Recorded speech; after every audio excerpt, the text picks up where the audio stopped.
Nós encontramos na palavra de Deus o exemplo do rei Davi.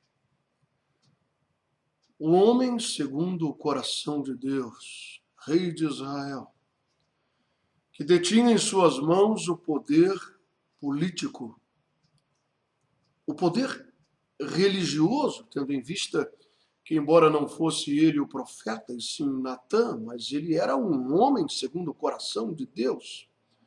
Portanto, no aspecto espiritual, ele tinha autoridade, as melhores roupas, palácio. E este homem, em certo momento de sua vida, ele também para refletir. E nessa reflexão, ele chega a dizer que acendeu-se um fogo dentro dele, que queimava dentro dele. E quando isto sucedeu, ele clama a Deus e ele pede a Deus: Senhor, mostra o meu fim. E quão frágeis são os meus dias. Sabe, isso é extraordinário, e aí está toda a diferença na vida de alguém. Encarar de frente os olhos frios da morte. Entender que essa é uma realidade que aguarda cada um de nós. E a maneira como nós iremos encontrar a morte vai definir nossa eternidade. Por isso, Davi não queria, ao meditar e ao refletir sobre a realidade da vida, ele não queria permitir que sua mente se embriagasse com os cuidados desta vida, porque todas as coisas são passageiras. E ele disse: Senhor, me dá uma visão, me mostra, eu quero ver o meu corpo inerte, eu quero me ver morto, eu quero ter a compreensão da realidade da vida. Meu irmão, minha irmã, você que me vê, que me ouve em algum lugar. No livro de Provérbios há uma palavra de grande sabedoria. E ela diz assim, que é melhor para todos nós. Observe. E dá o teu sangue.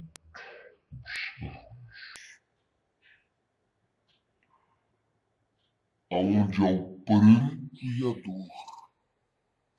Estranho. As pessoas hoje estão interessadas em ouvir palavras entusiastas, né? Que lhes provoquem emoções fortes, arrupiem no corpo, e a chave de um carro, a chave de uma casa, e empresários bem-sucedidos e coisas que as motivem dessa forma.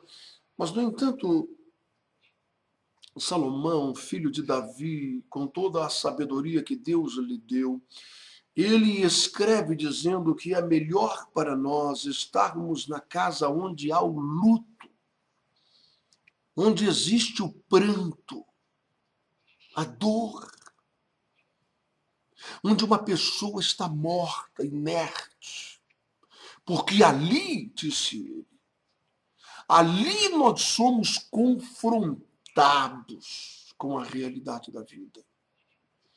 É melhor estar na casa do luto do que na casa do banquete da festa, porque lá, na casa do banquete da festa, disse aquele homem de Deus, lá a mente do homem é embriagada, anestesiada para a realidade. E ele caminha em direção a essa morte, sem se preparar para isso. E Davi, ele clama a Deus, não é? Como nós estávamos falando na primeira parte desta reflexão, tantas coisas temos para pedir a Deus. Vamos pedir para mostrar nosso corpo morto num caixão. Será que você tem coragem de fazer essa oração? Senhor, me mostra, me dá uma visão, eu quero me ver morto. Eu quero ver o que vai acontecer, que isso é o que me espera. Eu quero que essa realidade ela esteja na minha mente, ela esteja no meu coração. Eu não quero ser um tolo, como um animal selvagem no estouro de uma manada que sai correndo em disparada sem saber para onde vai, quem é o primeiro que está puxando a correria, para onde vai, se vai cair no abismo. Eu quero raciocinar. Eu quero pensar, eu não quero estar no meio da multidão, no meio do bolo, sem raciocinar, sem pensar. Então me mostra isso, me mostra a realidade da vida, me mostra para onde eu vou, para onde todo ser humano vai, rico, pobre, preto, branco, sábio, ignorante, todos vamos encarar a morte. E Davi não se deixou levar pela fama,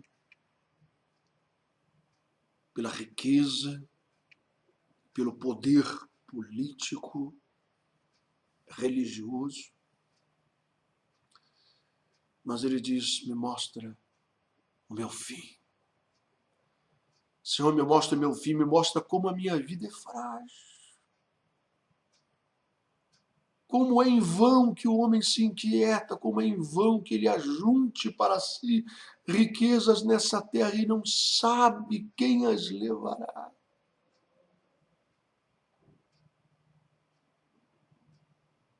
Me mostra que não adianta nada para o homem ganhar até o mundo inteiro e depois ele perder a sua alma.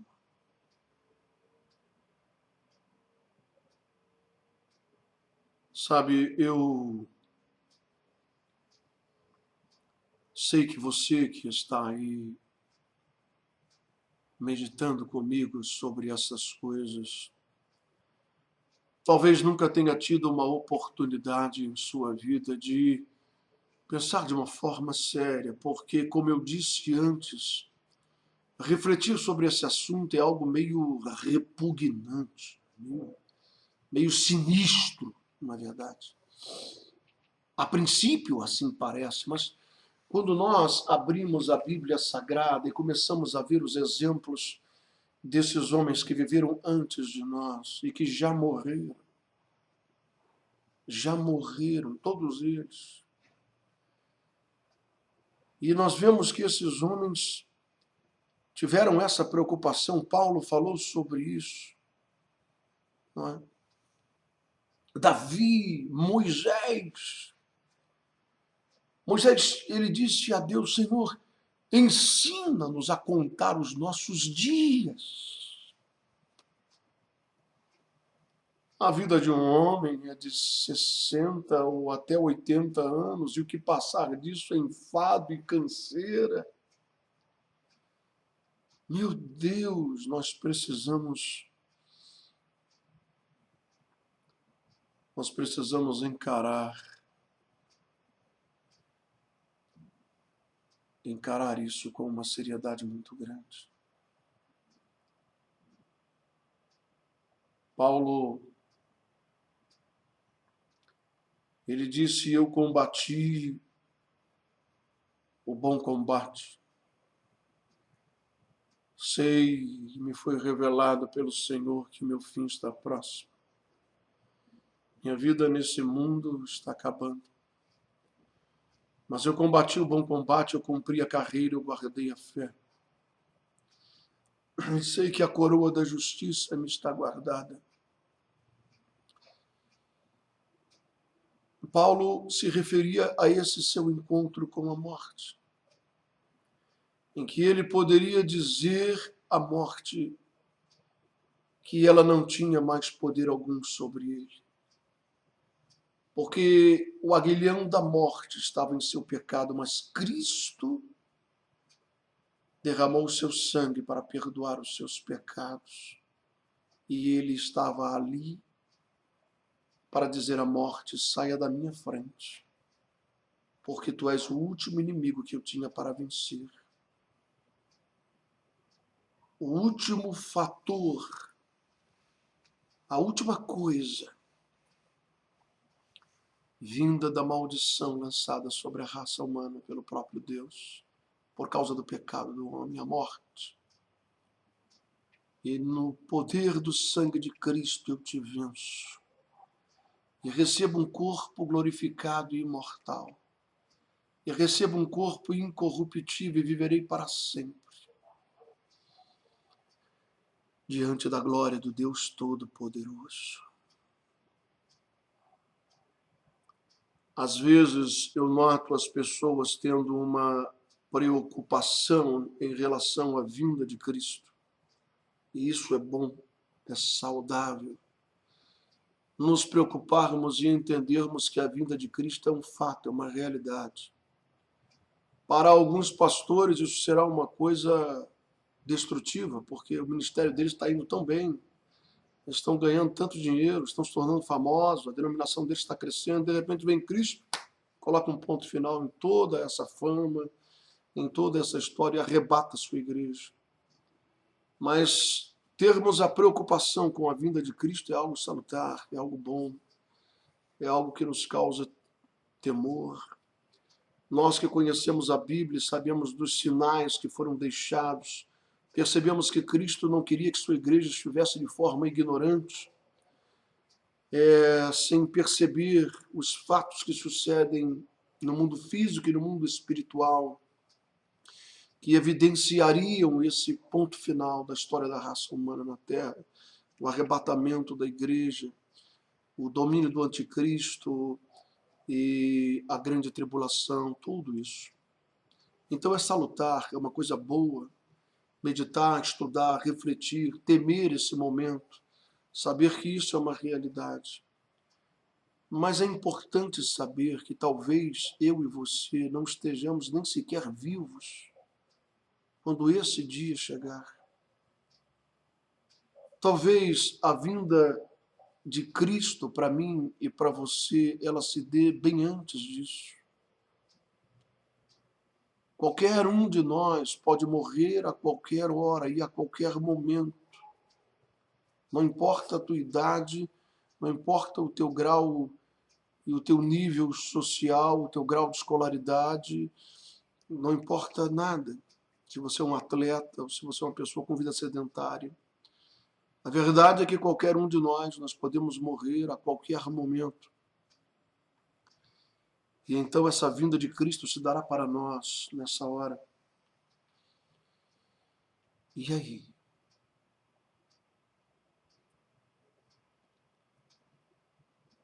Eu sempre me recordo e creio que esse choque que tivemos diz respeito exatamente ao que Salomão escreveu sobre estar na casa do luto. Há pouco tempo atrás, uma jovem senhora, 40 anos de idade, uma vida estruturada, consultórios, uma bela casa, uma boa renda mensal, cristã, começou a sentir um repuxado no canto de sua boca e foi ao médico. E lá o médico decidiu por fazer uma tomografia, verificar a razão daquilo, né? E quando ele saiu, ele a chamou e disse: a senhora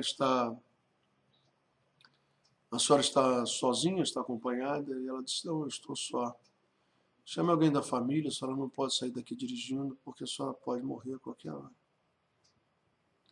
A senhora está com um tumor no cérebro e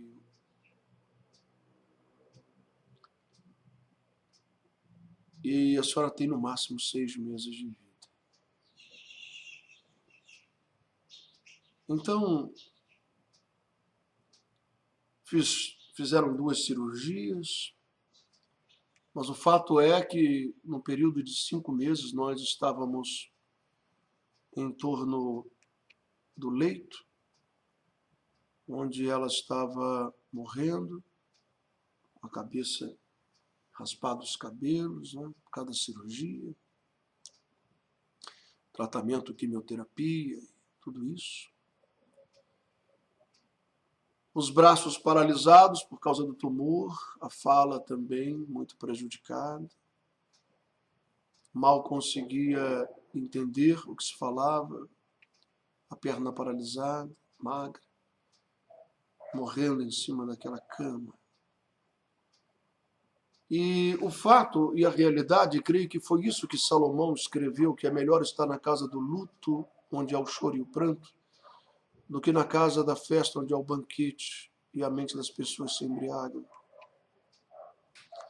para não encarar a realidade. O fato é que ela realmente morreu em 6 meses e aquela pessoa acabou, deixou de existir. Seus consultórios foram vendidos, sua casa foi vendida e a vida continuou para os seus familiares, para as pessoas que eram seus conhecidos, enfim. E assim é. É por isso que a palavra de Deus diz que de que adianta o homem acumular bens nessa vida, ou seja, não que a palavra de Deus seja contrária à prosperidade de alguém, mas ela é contrária à estupidez, à ignorância, ao fato da pessoa fazer disso o seu Deus, a sua motivação de viver, ao fato da pessoa pensar que isso aí, obter bens materiais, não é? As propagandas que vêm na televisão, que chegam até você, que agora o que é preciso é ter aquele novo aparelho celular, aquele, enfim, não é? E as propagandas estão sempre te incitando a adquirir novas coisas, e a vida da pessoa costuma a navegar nessas ondas aí, não é? E ela não para pensar e meditar, como aquele homem estúpido da parábola de Jesus, que na sua reflexão ele decidiu destruir o celeiro, construir um maior e juntar muitos bens lá e dizer para si mesmo: você agora tem bens guardados para desfrutar muitos anos, e não sabia que ele ia morrer naquela noite mesmo. Então, esta é a dura realidade dessa vida, a morte. Mas para aqueles que confiam no Senhor, para aqueles que estão de fato fazendo a vontade de Deus, para aqueles que, como Davi, param na varanda da sua casa e meditam e pedem a Deus: Senhor, mostra para mim, me torna uma pessoa consciente da minha fragilidade, que a minha vida não é nada. Me torna uma pessoa consciente que todas essas coisas que eu tenho aqui, o Senhor tem me dado para me desfrutar enquanto estou nesse mundo, mas eu não vou levar nada disso comigo. Então me torna uma pessoa segundo o teu coração, me torna uma pessoa capaz de amar o seu próximo, me torna uma pessoa capaz de estender a mão a quem sofre, a dar comida a quem tem fome, a dar água a quem tem sede, a dar abrigo a quem não tem onde dormir.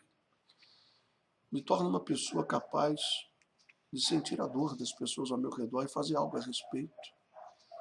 Faz de mim um homem de Deus, uma mulher de Deus.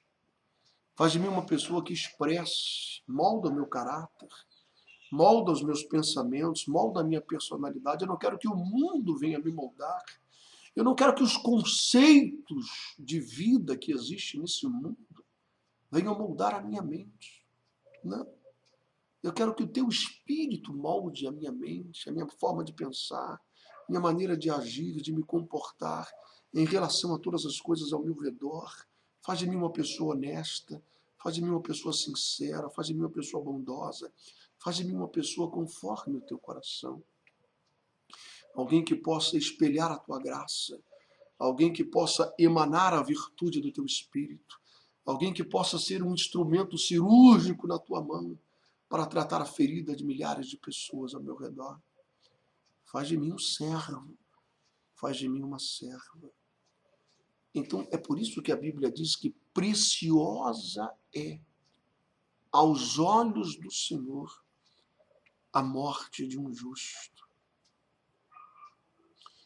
Nós temos medo da morte, não temos? Quem quer morrer? É engraçado, todo mundo quer entrar no céu, mas ninguém quer morrer, né? Um dia desse eu conversava com o irmão e falava isso a ele. Falei: meu irmão, porque ele questionava que o pai dele morreu. E que ele já viu tantas pessoas curadas de enfermidades e o pai dele morreu. E ele estava magoado com o próprio Deus. Por que o pai dele tinha morrido? Você já viu tanta gente ser curada de câncer, de doenças terríveis, que estavam desenganados pela medicina, mas foram curados. E eu disse a ele: todos nós temos que morrer um dia. A grande virtude que há na obra que Jesus realizou na cruz do Calvário não está no fato de curar nossas enfermidades físicas, mas sim as da alma. Pedro disse: pelas suas feridas nós fomos sarados, sarados de forma completa. Então nós recebemos cura, mas temos que morrer. Mais cedo ou mais tarde, todos nós temos que enfrentar a morte. E Deus decide o momento certo. E você pode chamar o maior profeta, o maior apóstolo, o homem mais usado por Deus em cura, em milagre, para orar, impor a mão, sapatear, gritar, ordenar, determinar, fazer o que quiser. Se Deus decidiu levar aquela pessoa, pronto e acabou. Nada irá mudar esse fato. Se assim não fosse, não morria ninguém. Morria um, ia lá, orava e ressuscitava, morria de novo, orava e ressuscitava, morria de novo, orava e ressuscitava, e assim, de forma interminável. Um dia, nossa vida aqui chega ao fim. Que possamos vivê-la de forma sábia, entendida, acumulando para nós um tesouro no reino dos céus, onde a traça não corrói, o ladrão não rouba, e a ferrugem não estraga. É um tesouro que ninguém pode tocar, é um patrimônio. E esse tesouro ele se constitui não de uma mesa, não de um computador, não de um prédio, de um apartamento, de um carro, de uma moto. Mas esse tesouro ele se constitui de ações, de palavras, de atitudes, de gestos. Quando você se coloca nas mãos do Espírito Santo, para ser nas mãos dele um instrumento, e você começa a dar frutos, frutos e frutos. Então você estará acumulando um grande tesouro no reino dos céus. Pare para pensar nessas coisas. Talvez, quem sabe, seja essa a última oportunidade que Deus está dando a você ou a mim de meditarmos sobre isso. Ele disse para aquele homem na parábola, na história criada por Jesus: nesta noite mesmo pedirão a tua alma. O que você está pensando, refletindo e decidindo na sua vida, isso é um ato de loucura. Porque a tua vida está nas minhas mãos. A minha vida e a sua vida está nas mãos de Deus. É Ele quem decide o momento de colocar um ponto final na nossa história.